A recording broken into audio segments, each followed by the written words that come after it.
J'ai vraiment pris conscience de cet impact en me disant oui, tu peux changer des vies au travers de l'image, au travers d'un accompagnement. Et lui, il m'a dit, écoute, moi, je veux que tu m'accompagnes. Et je lui ai dit, non, enfin, moi, ça va être les femmes et tout. Il dit, non, moi, je veux que tu m'accompagnes. Tu me fais quelque chose, mais voilà, je veux que tu me coaches. Il y avait quelques minutes, c'était la femme qui était complètement, limite, elle pleurait parce qu'elle manquait de confiance. Elle me racontait tout ce qu'elle avait vécu, une maladie, pas mal de choses au travail, de l'harcèlement. Comment je vais faire concrètement pour moi me valoriser, savoir comment faire, savoir comment associer les pièces. Ça, je ne sais pas. Le conseil en image, et ça on dit bien conseil, c'est un apport quotidien, que ce soit sur la partie intérieure et extérieure. Et là, elle se regarde dans le miroir et elle dit mais je suis canon, je suis une bombe. Et en fait, ça m'a donné un tel sourire. Et je me suis dit, tu couches avec des gens dehors et tout ça, tu couches avec elle et tout ça, en plus tu prends des photos sexuelles, tu envoies au mec et tout ça. Il va me demander aussi de lui faire des fellations. Parce que j'ai été violée avec ma grand-mère qui est partie aussi si tôt. Et je me suis dit, allez, vas-y, vas-y. C'est fait attaquer, j'ai jamais vraiment eu peur, j'ai juste eu une l'adrénaline. Bonjour à tous. J'ai couché avec une personne avant le mariage. Et écoute-moi aussi.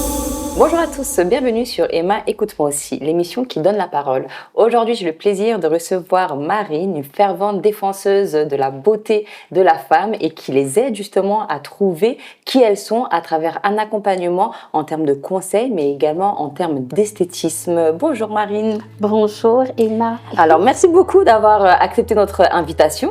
Avec grand plaisir, je suis honorée d'être ici, ravie. Merci beaucoup, plaisir partagé. Donc aujourd'hui, c'est vrai que tu accompagnes les femmes, je vais te tutoyer, c'est plus simple. Oui, il n'y a pas de souci. Tu accompagnes les femmes à travers une confiance en elles, que ce soit sur la partie mode, stylisme et vraiment prise de confiance en elles. Est-ce que tu peux revenir un peu sur le début de cette carrière-là professionnelle et qu'est-ce qui a été l'élément déclencheur pour que tu puisses entrer dans ce milieu-là? Alors oui, avec grand plaisir. Alors c'est vrai que moi, je le dis assez souvent, mais ma première inspiration, c'est ma maman. Lorsque j'avais 7 ans, je l'ai vue ouvrir son premier salon de coiffure et c'est vrai que je l'ai vue se battre pour ça. Je l'ai vue chaque matin se lever pour aller aider ces femmes, aller faire bien plus que de coiffer, mais les conseiller, les coacher. Certaines pleuraient, j'ai les petits souvenirs comme ça de femmes effectivement qui manquaient de confiance en elles, qui avaient besoin de pouvoir justement retrouver, assumer aussi leurs cheveux, parce que c'était une question aussi de cheveux naturels, de pouvoir comprendre comment les traiter, les valoriser. Et c'est ce que faisait maman. Et donc moi, j'ai travaillé avec elle pendant une année. Parfois, je venais souvent les week-ends, passer le balai, répondre au téléphone, prendre les rendez-vous, enfin pas mal de choses. Et je pense que c'est quelque chose qui est resté. Moi, c'est vrai que ma maman, je l'ai toujours vue très apprêtée, sentir bon, enfin des petits détails comme ça qui restent. Et depuis petite, en fait, à l'âge de 2 ans, voilà, moi, je m'habillais toute seule, quoi. Ah oui. Ouais, je choisissais mes tenues. Ma mère, elle me disait, tu voulais pas qu'on t'habille. Tu prenais tes vêtements, tu défilais devant nous. Donc bon, je peux dire que c'est un peu quelque chose d'inné. C'est pas quelque chose que j'ai appris ou que voilà, j'ai eu ces inspirations-là donc auprès effectivement de ma maman. Et l'entrepreneuriat s'est présenté à moi avec effectivement cette inspiration qui est ma maman. Et donc, je me rappelle que quand j'étais enceinte de ma fille en 2019 et je finissais mon master.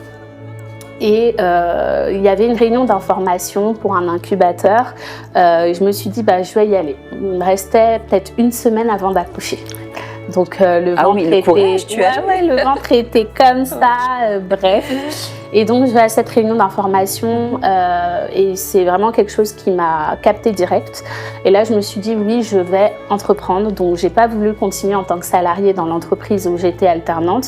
Et là je me suis inscrite, j'ai été acceptée à cet incubateur et comme ça en fait j'ai démarré l'aventure Je suis sublime. D'accord. Avant de revenir justement sur cette belle aventure Je suis sublime, est-ce que tu peux revenir un peu sur l'environnement familial dans lequel tu as grandi? Quelle petite fille tu étais? Eh bien, j'étais une petite fille, vraiment, j'ai des souvenirs de moi, à peu près vers l'âge de 3 ans, qui avait vraiment peur de rien. C'est-à-dire, voilà, je me souviens à un mariage, il y avait un micro et je suis venue, j'ai glissé, j'ai pris le micro et là, j'ai commencé à faire un show en fait. Ah oui. Et après, avec le temps, cette petite fille qui avait confiance en elle a commencé à peut-être se rendre compte de la vie, du monde qui l'entourait. Et là, j'ai commencé à être vraiment très renfermée sur moi. D'accord. Est-ce que tu te souviens d'un élément déclencheur qui a causé justement cette peut-être introversion? Oui, ce côté introverti, exactement. Je saurais non, vraiment, je ne saurais pas dire qu'est-ce qui a pu causer tout ça, mais c'est vrai que j'étais plutôt très introvertie. J'avais un petit peu peur, j'étais un peu dans mon coin. Même en grandissant, c'était comme ça. Donc, c'était plus justement les vêtements qui m'ont permis de m'exprimer et qui m'ont permis de prendre confiance en moi. Donc ça donnait cette image aussi de moi qui avait vraiment confiance. Pour autant, ce n'était pas forcément le cas. Et par rapport justement à... Tu as des frères et sœurs peut-être? Oui, j'ai des frères, Par rapport à tes frères et sœurs, par rapport à ta fille en général, ta famille en général, est-ce qu'il y avait peut-être un accompagnement de ce côté-là, de te dire que tu étais belle? Ou est-ce qu'il y a eu des moqueries peut-être? Comment est-ce que tu as grandi dans cet environnement? Alors c'est vrai que ma mère me faisait toujours savoir par rapport à mes cheveux, par rapport à qui j'étais, elle me valorisait beaucoup, elle me faisait savoir, oui ne t'inquiète pas, quand je revenais, je disais oui un tel s'est moqué de moi par rapport à mes cheveux, etc. Elle me rappelait toujours en fait qui j'étais. Mais c'est vrai que quotidiennement à l'école c'est pas toujours évident et surtout si on n'a pas ce caractère assez fort. Et moi j'étais plutôt effectivement introvertie et donc c'était pas forcément évident tous les jours. Et le vêtement a été en fait pour moi une arme. Une arme pour pouvoir prendre confiance, pour pouvoir me révéler, pour pouvoir être authentiquement moi. Et c'est vrai que c'est comme ça que après les personnes étaient attirées vers moi et qu'il y avait un échange. Mais moi aller vers les autres, ça a toujours été très compliqué en fait parce que il y avait des réflexions en me disant et si on me rejette, et si la peur du rejet, c'est ça. La peur du rejet, la peur, tu vois, d'être en mode, de ne pas être acceptée des autres, etc. Donc du coup, tu vois, c'est tout ça qui trottait pas mal dans ma tête et qui faisait que je restais plutôt dans mon coin et que peut-être je pouvais paraître froide, timide, réservée, même peut-être hautaine. Alors que c'était une carapace au final. C'était une carapace qui, au final... Protection. Voilà, une protection, c'est ça, parce que tu avais peur. C'est ça. C'est incroyable quand même de voir la perception qu'on peut donner par rapport à ce qu'on vit réellement. C'est des fois complètement l'opposé et différent justement, comme ton cas. Donc les vêtements, ça a été pour toi une manière vraiment de t'exprimer, une manière de t'assumer. À quel moment de ta vie, vers quel âge, si je puis dire, tu as vraiment compris que c'était vers ce chemin-là que tu voulais te développer, on va dire, en tant que femme? Eh bien, je dirais, il n'y a pas aussi longtemps que ça. C'est vrai? Il n'y a pas aussi longtemps que ça parce qu'en fait, j'avais beaucoup... Enfin, c'était encore les peurs. Le syndrome de l'imposteur, tout ce qu'on entend un petit peu, c'est le manque de confiance et de se dire, mais qu'est-ce que moi, je vais pouvoir apporter de plus que quelqu'un d'autre? Donc, il y a ce côté-là de se dire, encore une femme de plus qui va nous montrer des looks, des styles et qui va nous dire qu'est-ce qu'il faut faire pour s'habiller. Il y en a assez, c'est bon, ça suffit. Donc, c'est ça aussi qui me bloquait pas mal. Alors, pour revenir un petit peu dans mon adolescence, j'ai fait pas mal de choses qui étaient en lien finalement et qui montraient déjà que c'était là et que c'était ça qu'il fallait que je fasse. Parce que déjà, depuis petite, j'ai toujours aimé observer. Dans le métro, je me souviens, j'observais tout le temps les gens, comment ils étaient habillés parce que ça m'inspirait. Et je m'inspirais de ce que je voyais. C'était ça qui me permettait de me dire, tiens, ça va avec ça. Tiens, et bien cette dame, pourquoi elle n'a pas mis ça comme ça? Elle aurait été plus déjà, dès le plus jeune âge en fait. Oui, mais tout restait, c'était vraiment une discussion intérieure. C'était vraiment en moi et je me disais, bon voilà. Et c'est vrai que moi, je suis chrétienne, donc je suis une fervente croyante. Et donc, dans mon église, en fait, depuis très jeune, à l'âge de 14 ans, je faisais du bénévolat. On avait un service de secrétariat et en fait, je m'occupais du planning des tenues vestimentaires. Ah oui, c'est toi qui as décidé, c'est moi qui ai mis en place. D'accord. Et en fait, j'ai mis en place ce planning de sorte à ce que chaque dimanche, de la tenue vestimentaire qu'on allait avoir. Il y avait le planning, chacune recevait et savait comment on allait s'habiller. Super. Ensuite, j'ai fait de même, en fait, il y avait le groupe de danse et c'est moi qui gérais les tenues pour les spectacles, etc.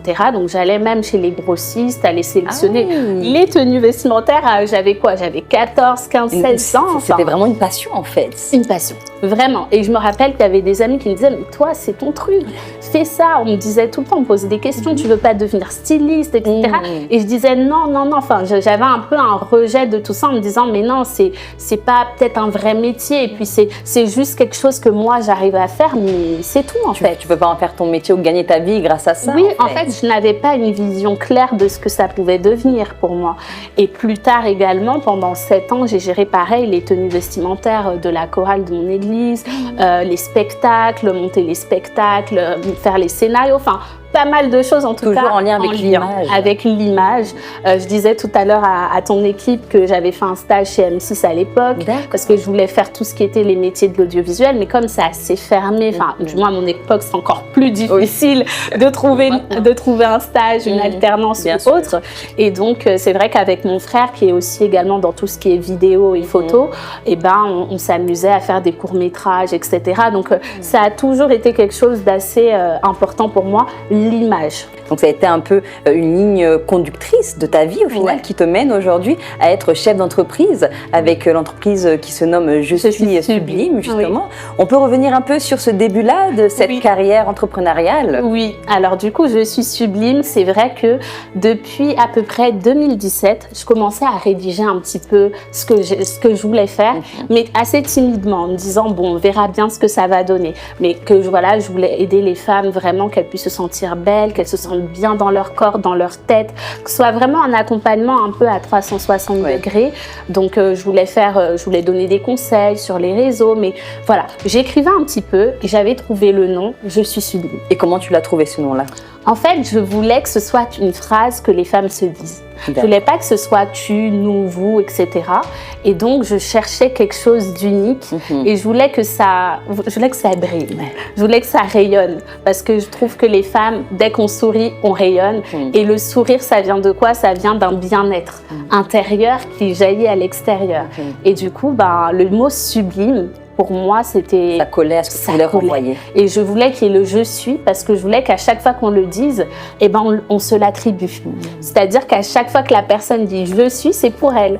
Et souvent, on me dit « ah, Marine, je suis sublime », on me dit « ah, je suis sublime ». Mais du coup, quand on le dit en me le disant à moi, mais c'est à soi qu'on le dit en fait. Et donc, c'est cette phrase qui est puissante que je me suis dit, c'est comme ça que je vais appeler mon entreprise, ma marque. Je suis Sublime pour accompagner effectivement les femmes à se valoriser. Par rapport justement à cet accompagnement-là, qu'est-ce qui a été l'élément déclencheur en termes de prise de conscience par rapport aux femmes? Parce que je pense que si tu as voulu accompagner les femmes, c'est que peut-être dans ton entourage ou dans la société dans laquelle tu as évolué, tu as peut-être vu que les femmes avaient tendance à pas croire en elles. Comment est-ce qu'aujourd'hui tu t'es décidée à les accompagner en ce sens? C'est vrai que déjà, comme je disais, l'implication de ma mère auprès des femmes, ça c'est quelque chose qui m'a beaucoup touchée. La voir elle aussi, son histoire et l'histoire de beaucoup de femmes autour de moi me faisait m'encourageait en fait à me dire oui, les femmes en ont besoin, parce que c'est vrai que parfois il y a un peu de relâchement, un peu de négligence, parce qu'on ne sait pas comment faire, on se laisse un petit peu aller avec le temps, les années, on n'a pas forcément les bons conseils et c'est vrai que les femmes en ont besoin. Donc c'est quelque chose moi qui m'a beaucoup touchée. Je me suis dit c'est les femmes que je veux accompagner, bien que mon premier client était un homme. Ah oui. L'anecdote. D'accord, incroyable. Et comment ça s'est fait que ce soit un homme? Alors, comment ça s'est fait? C'est qu'en fait, le fameux incubateur dans lequel j'ai été, donc qui m'a aidé à construire mon projet avec Je suis Sublime, c'était un entrepreneur qui était avec moi dans ma promotion. Et en fait, à la phase où on était dans les cours qu'on avait pour nous aider à construire notre entreprise, il y avait une phase de prototypage. Et la phase de prototypage, il fallait en fait vendre un produit. Et moi, je me suis dit, qu'est-ce que je vais vendre? Forcément, il faut que je vende une prestation d'accompagnement. Donc là, c'était le moment pour moi un peu de me lancer. Parce que moi, j'avais commencé timidement sur Instagram, etc. Mais je ne vendais pas de prestations, de conseils, d'accompagnement. Et lui, il m'a dit, écoute, moi, je veux que tu m'accompagnes. Et je lui dis ben non, enfin moi ça va être les femmes et tout. Il dit non, moi je veux que tu m'accompagnes, tu me fais quelque chose, mais voilà, je veux que tu me coaches, j'en ai besoin et tout par rapport aussi à mon entreprise, donc accompagne-moi. Et du coup ça m'a mis une grosse pression. Ah oui, parce que là tu rentrais vraiment dans le vif du sujet. C'était plus juste un peu de l'idée, voilà, c'est ça. L'idée, les écrits un peu à droite à gauche. Exactement, là il faut passer à l'action. Ouais. Et donc du coup à partir de là, j'ai commencé effectivement à formuler un petit peu mon accompagnement. C'était vraiment les débuts. Et il m'a fait confiance. Et de là, c'est comme si ça a déclenché tout le reste. J'ai eu la sœur d'une des filles qui était dans ma promotion. Après, c'était une amie à moi qui a voulu que je l'accompagne.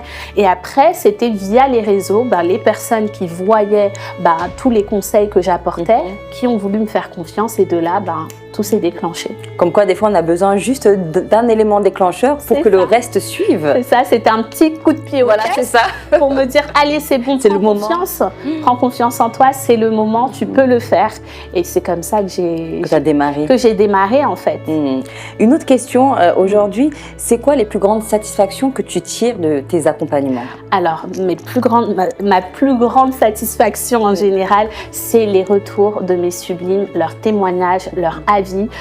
Quand elles me disent Marine, ça a changé ma vie. Ça pour moi c'est le must en fait. Et de savoir en fait que mon travail à un moment de leur vie a pu déclencher quelque chose et que derrière elles se révèlent, elles prennent confiance en elles, mais que ça ne touche pas uniquement la partie vestimentaire, ça touche à leur vie en général, à tout leur écosystème en fait.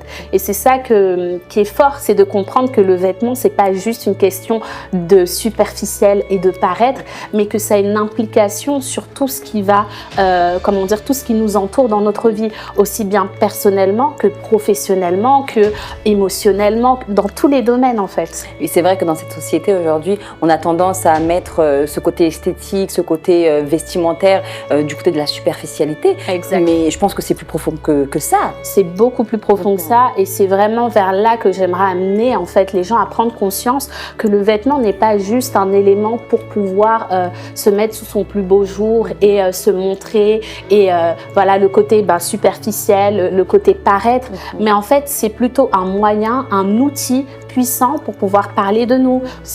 On parle souvent de communication non verbale et c'est vrai que c'est un outil pour pouvoir nous accompagner dans notre évolution, développement aussi bien personnel que professionnel. Et c'est peut-être aussi un moyen pour les femmes et les hommes aussi de prendre conscience de leurs valeurs. Parce que quand tu te sens apprêtée, tu as une autre énergie que quand tu ne t'apprêtes pas. Exactement, c'est vraiment ça, c'est que quand on porte un vêtement qui nous représente, un vêtement qui est en accord avec soi-même, avec notre personnalité, qui est aligné avec nous-mêmes, on a une autre posture, on n'est pas pareil. C'est comme si par exemple je vous dis tu vas mettre un pyjama pour aller faire une présentation à l'école ou au travail.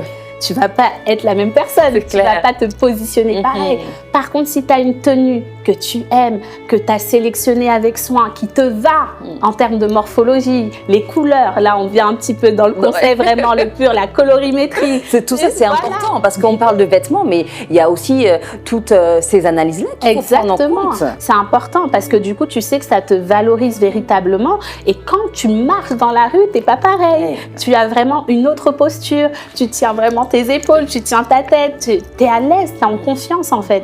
Et ça fait vraiment toute la différence. Et c'est vraiment quelque chose qu'on a tendance ici, principalement en France, à mettre au second plan.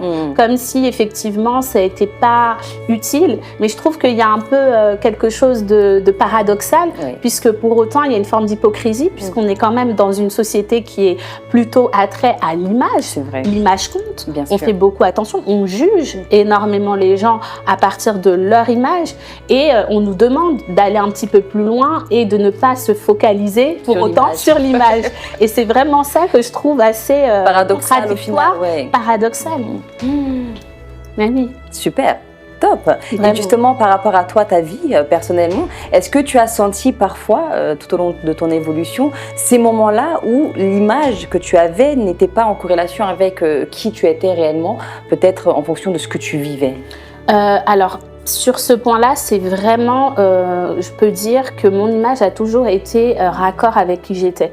Et c'est vraiment cette arme, finalement, comme je disais, par rapport à comment j'ai grandi, le manque de confiance en soi, le côté introverti, où finalement le vêtement a toujours été ce lien avec ma vraie personnalité. Et j'ai appris dernièrement qu'on pouvait être ambiverti, c'est-à-dire c'est un mélange entre l'introversion et le côté extraverti. Et c'est plutôt qui je suis, en fait, puisque quand je vais être dans un milieu où je connais pas trop les gens, je vais plutôt être un peu dans mon coin, mais dès que je vais être très à l'aise, et ben là je m'exprime, et là on se dit effectivement la tenue vestimentaire est plutôt liée à ce côté assez introverti, entre les couleurs, entre pas mal de choses que on peut voir sur mes réseaux, la manière dont je m'exprime effectivement sur les réseaux sociaux, c'est moi en fait. Donc c'est vrai qu'il n'y a pas eu de moment où je me suis sentie en décalage avec qui j'étais à l'intérieur et ma personnalité véritable. Ça, c'est très fort, parce qu'aujourd'hui, c'est vrai que les femmes, en général, et plus particulièrement, vivent des chamboulements au cours de leur vie, que ce soit la prise de conscience de qui tu es, la grossesse, le vieillissement aussi. Exact. Donc, ce que tu dis, c'est que tu as réussi à trouver qui tu étais réellement, cet équilibre, pour rester toujours en phase avec ce que tu renvoyais. Et en fait, c'est vrai que tout ça, ça passe par la connaissance de soi.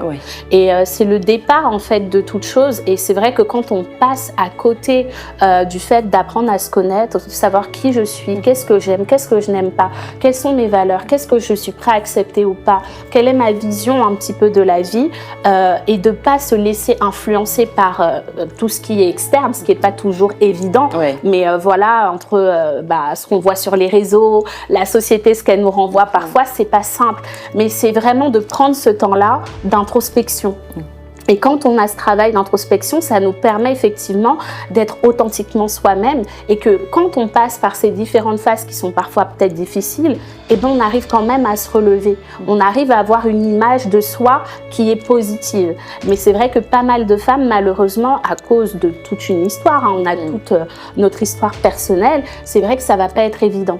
Et comme je dis, c'est un peu à la croisée des chemins dans les changements de vie, comme tu le disais, après une grossesse, la ménopause, un divorce, une relation toxique, un échec professionnel, un déménagement. Pas mal en fait de changements qui vont avoir un impact en fait sur notre image. On sera toujours amené à notre image, parce que quand on va se regarder, on aura peut-être l'impression de ne pas être à la hauteur, d'avoir raté quelque chose, et du coup tout ce qu'on vit intérieurement va passer à l'extérieur, et du coup va se voir au niveau effectivement de notre image, de notre style vestimentaire. Et c'est là où on voit aussi la corrélation entre ce que tu vis, qui tu es intérieurement, et ce que tu vas renvoyer au final. Exactement. Et c'est ça en fait qu'on a tendance un petit peu, comme je disais tout à l'heure, à mettre au second plan, en se disant non, de toute façon ce qui compte c'est mon côté. Par exemple, si on parle du côté professionnel, on va se dire c'est mes compétences. Mes compétences qui priment. Oui, c'est vrai, tes compétences priment. Pour autant, tu peux très bien avoir tes compétences qui sont alignées avec ton image aussi extérieure, pour envoyer quelque chose de positif auprès, par exemple, d'un recruteur, ou quand tu vas faire une présentation à l'école, ou dans tout ce que tu fais, en fait, cet alignement parfait va te permettre de pouvoir t'accompagner, d'être un allié pour pouvoir réussir dans tout ce que tu fais. Est-ce que, selon toi, l'accoutrement, la tenue vestimentaire d'une personne en dit long sur qui elle est, véritablement? Oui, pour moi, il y a un début. Alors, c'est vrai qu'on parle, est-ce que l'habit fait vraiment le moine, etc. Je dirais que ça contribue. Ça contribue effectivement à savoir un petit peu qui on est. Maintenant, ça ne dit pas tout. Ça ne dit pas tout, parce qu'il faut aller beaucoup plus loin et comprendre l'histoire de quelqu'un. Mais c'est vrai qu'à partir d'une tenue vestimentaire, à partir de certains éléments, on peut voir si la personne a plutôt un niveau d'audace assez élevé, par exemple dans les couleurs qu'elle va porter, dans la confiance qu'elle peut avoir en elle-même ou pas. Il y a pas mal de choses qui peuvent être un indicateur effectivement au niveau de la tenue vestimentaire. Si tu avais un souvenir, une anecdote que tu pourrais nous partager par rapport à un accompagnement que tu as fait, ce serait quoi? Alors, c'est une de mes premières sublimes avec laquelle j'ai pu faire le tri du dressing, parce que c'est vrai que moi, j'ai commencé pendant le Covid en 2020, donc pas mal, tout au départ, ce que je faisais, c'est que tout était à distance, donc je ne pouvais pas me déplacer, faire le tri ou le personal shopping. Et en fait, elle, au départ, elle me disait, j'ai pas besoin du tri, ça va aller. on va juste faire le personal shopping. Finalement, elle a eu un déclic. Elle me dit, non Marine, il faut que tu viennes faire le tri du dressing, il y a vraiment besoin. Donc là, on commence, on fait le tri. Et en fait, elle manquait énormément de confiance en elle au niveau de son image, de son corps. Elle se voyait grosse, elle se voyait pas forcément de la bonne manière. Et quand j'ai commencé à lui faire les looks, justement, c'est tout l'objet du tri, hein, c'est d'arriver avec ses propres vêtements à associer des pièces pour se valoriser. Et là, elle se regarde dans le miroir et elle dit, mais je suis canon, je suis une bombe. Et en fait, ça m'a donné un tel sourire. Et je me suis dit, il y avait quelques minutes, c'était la femme qui était complètement, limite, elle pleurait parce qu'elle manquait de confiance. Elle me racontait tout ce qu'elle avait vécu, une maladie, pas mal de choses au travail, de l'harcèlement. Et là, je voyais peut-être 1 heure plus tard une nouvelle femme. Avec les vêtements qu'elle avait chez elle au final. C'est ça aussi qui est puissant, c'est qu'on n'a pas besoin forcément d'acheter. Peut-être que les vêtements qu'on a sont des bons vêtements qui nous correspondent, mais encore faut-il savoir les associer. Exactement, les associer, savoir prendre conscience de sa morphologie, de sa silhouette, de savoir qu'est-ce qui peut valoriser ou pas, comment le faire. Et donc, ce regard-là que j'apporte peut effectivement aider à tout changer. Changer dans une vie. Chose que tu fais à travers tes accompagnements, changer la vie de tes sublimes. C'est ça. C'est vrai qu'au départ, j'avais un peu du mal à dire ça, de se dire je vais changer la vie pourquoi de quelqu'un. Du mal parce que je me disais, pour moi, c'était je venais dans un moment de vie. C'est vrai, dans un instant où la personne effectivement est un peu perdue. Donc, dans ce moment-là, je vais apporter un peu de lumière, je vais un petit peu dénouer tous les liens de sorte à ce qu'elle puisse repartir sur les rails. Et après, quand quelqu'un m'a dit, écoute, pour moi, c'est l'un des meilleurs investissements, si ce n'est le premier, qui a changé ma vie. Et quand j'ai eu plusieurs avis comme ça, je me suis dit, ah d'accord. Tu as pris conscience de l'impact que tu avais au final. J'ai vraiment pris conscience de cet impact en me disant, oui, tu peux changer des vies au travers de l'image, au travers d'un accompagnement aussi bien sur le développement personnel que sur la partie image et style. Parce que la confiance en soi aussi, elle est très importante pour une personne, pour qu'elle puisse avancer et demeurer aussi la femme qu'elle veut être. Et ça passe par les vêtements, justement. Il y a une différence entre le relooking qu'on entend et puis ce métier-là de conseiller en image. Ce serait quoi pour toi, cette différence? C'est vrai qu'on a tendance à faire un amalgame entre le relooking et le conseil en image. On voit pas mal d'émissions, on en a vu sur le côté assez éphémère, sur le moment, maquillage, coiffure, tenue vestimentaire, c'est super beau, mais une fois que c'est fini, on rentre à la maison et chasser le naturel revient au galop. Comment je vais faire concrètement pour moi me valoriser, savoir comment faire, savoir comment associer les pièces, ça je ne sais pas. Le conseil en image, et ça on dit bien conseil, c'est un apport quotidien, que ce soit sur la partie intérieure et extérieure. C'est vraiment prendre conscience de qui je suis, prendre conscience de ma valeur, prendre conscience de mon corps. Et c'est un travail sur un bien-être durable en fait, tandis que le relooking, c'est sur le moment.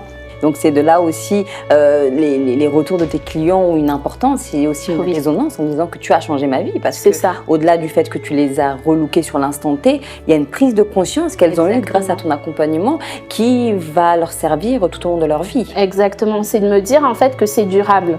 Moi c'est vrai qu'il y a pas mal de prestations, parfois c'est un petit peu du one shot et moi c'est pas le travail que j'aime réaliser, j'aime beaucoup le travail en profondeur. Donc c'est pour ça que la plupart des sublimes que j'accompagne, c'est sur 4 mois.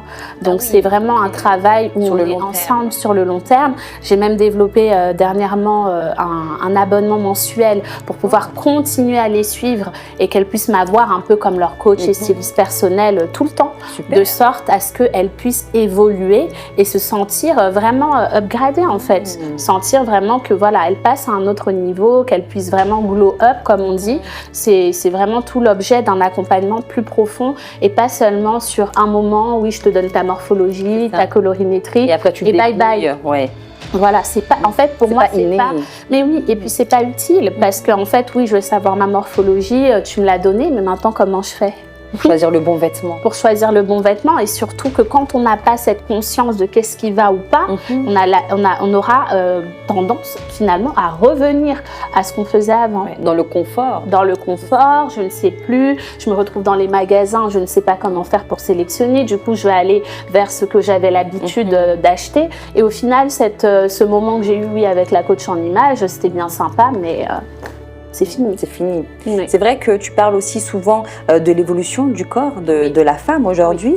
Quel message tu essayes de transmettre à travers tes accompagnements et comment faire pour lutter contre ces idéologies-là qu'on peut avoir quand on se regarde face au miroir? Oui, alors dans mes accompagnements, moi j'ai ce travail que je fais avec mes sublimes, ce que j'ai nommé le CEA, donc la confiance en soi, l'estime de soi, l'amour et l'acceptation de soi. Donc c'est vraiment un travail sur l'image que l'on peut avoir de soi-même et là on va vraiment travailler ensemble à redéfinir concrètement la vision que l'on va avoir de soi. Comprendre déjà qu'est-ce qui s'est passé dans l'enfance ou dans le parcours de vie qui a pu générer cette vision de soi-même.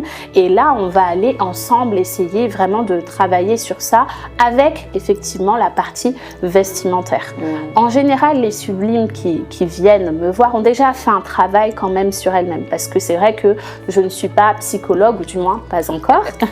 Donc c'est vrai qu'il faut quand même qu'il y ait un travail qui ait été réalisé parce qu'on n'est pas là en consultation pour travailler sur les problématiques, les traumas. Oui, bien sûr. Mais pour autant, c'est vrai que la compréhension de ce qui s'est passé peut nous aider à mieux travailler sur la suite de l'accompagnement que je fais avec elle.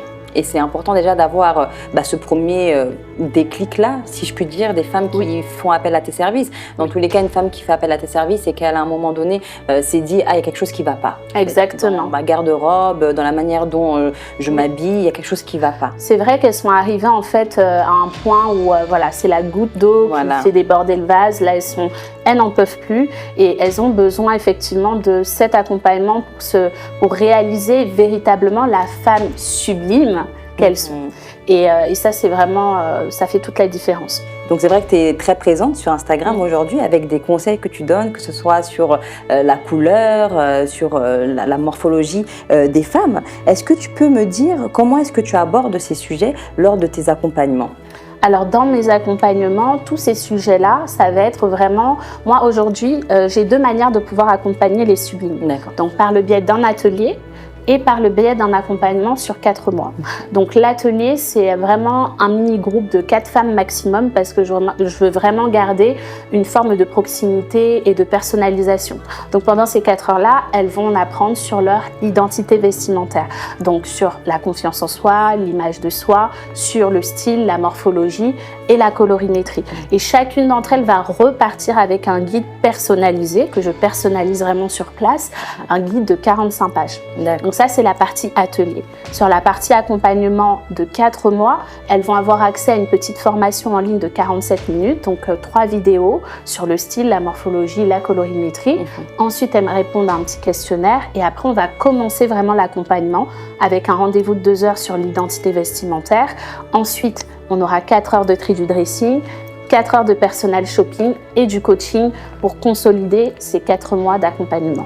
Ah oui, vraiment un accompagnement aujourd'hui qui est complet. Très complet. La plupart, vraiment, j'ai pas mal de sublimes au départ qui m'appellent pour en savoir. Elles me disent, mais waouh, c'est magnifique, c'est complet, c'est tout ce dont en fait on a besoin. Donc la plupart d'entre elles veulent tout de suite faire les 4 mois. Mais parfois, effectivement, financièrement, ce qui va être plus adapté, c'est de commencer par un atelier, de se préparer et d'ensuite enchaîner sur l'accompagnement. Mais il y en a beaucoup, la plupart, c'est l'accompagnement qu'elles prennent. Et qu'est-ce que tu penses aujourd'hui de l'évolution de la mode vis-à-vis des femmes et de sa mise en avant dans la société? Alors je dirais qu'en fait, il y a un côté, effectivement, on parle beaucoup de mode, justement, de tendance. Et ça, c'est vrai qu'il faut faire la différence entre la mode, les tendances et le style. Et en fait, c'est vrai que par exemple, en ce moment, c'est la Fashion Week, donc on voit ça partout, beaucoup de styles, beaucoup de choses hyper sympas. Moi, c'est pas forcément un truc qui me parle trop, parce que je suis plus... en fait, moi, ce qui m'attire beaucoup plus, c'est le fait de découvrir découvrir quelle est son identité vestimentaire. C'est quoi mon style? Qu'est-ce qui correspond à ma personnalité plutôt que de suivre des modes et des tendances? Les modes et les tendances, c'est ce qu'on va voir un petit peu partout, notamment sur les réseaux. On va suivre des influenceurs, on va aller un petit peu copier. Oui. Et ça, c'est pas forcément ce qui m'intéresse. Moi, ce qui m'intéresse, c'est que les femmes puissent découvrir qui elles sont. Et comme elles découvrent qui elles sont, elles vont mieux pouvoir aborder le sujet du style vestimentaire et de leur identité. Et c'est vrai que c'est des choses qu'on n'apprend pas à l'école. Donc à l'école, on ne nous dit pas comment on s'habille. C'est bien souvent l'objet d'une transmission, d'un parent, d'un membre de la famille. Parfois c'est inné, mais bien souvent, beaucoup dans la jeunesse vont aller sur les réseaux un peu partout, avoir une petite idole et suivre voilà comment elle s'habille et reproduire. Mais ça n'aide pas forcément la construction d'une identité qui nous est propre. Et est-ce qu'aujourd'hui, tu penses que tu as réussi à découvrir qui est-ce que tu es en tant que femme? Oui, aujourd'hui, je pense que... Alors, je ne peux pas dire un total oui, parce que pour moi, c'est un travail du quotidien. C'est comme la confiance en soi. On ne peut pas dire « j'ai confiance en moi, ça y est, j'ai acquis la confiance ». C'est un travail de vie. Donc oui, effectivement, j'ai fait un gros travail sur moi, sur ma confiance en moi-même, pour pouvoir justement accompagner les femmes aujourd'hui et être à l'aise pour pouvoir leur donner vraiment quelque chose. Mais pour moi, c'est un travail de toute une vie. Et aujourd'hui, Marine, quelle femme tu es? Je suis une femme remplie d'amour pour les femmes, pour la valorisation de leur image, qui a envie vraiment de rendre accessible justement cette vision de tout ce qui est attrait au style vestimentaire. J'ai envie que les femmes ne puissent pas penser que c'est uniquement réservé à une catégorie de femmes qui peut-être sont plus à l'aise avec le style, qui sont soi-disant plus jolies qu'elles. J'aimerais qu'elles comprennent que c'est pour tout le monde et que c'est facile de pouvoir l'apprendre, en tout cas avec Je suis sublime. Super. Est-ce qu'il y aurait un dernier message que tu aimerais faire passer à toutes les personnes qui vont nous regarder? J'aimerais que toutes les femmes puissent savoir que peu importe leur corps, peu importe leur taille, peu importe leur poids, elles ont de la valeur. Et il y a toujours une manière de pouvoir se valoriser, il y a toujours une manière de pouvoir être sublime. C'est une question de connaissance effectivement de son identité vestimentaire. C'est pour ça que le fait d'être accompagnée, le fait d'avoir les bons conseils pour savoir quels sont les types de vêtements que je peux mettre, quel est le style vestimentaire qui me correspond, quelles sont les couleurs qui me valorisent, effectivement ça va beaucoup les aider à oublier les histoires de prise de poids, le fait que mon nez soit comme ci, que mes fesses soient comme ça, etc. Et plutôt se focaliser sur qui elles sont. Merci beaucoup Marine pour ces beaux conseils et pour la fin de cette interview. Et merci à vous d'avoir regardé cette interview jusqu'à la fin et je vous dis à très vite pour une nouvelle émission de Emma, écoute-moi aussi. Ciao, ciao.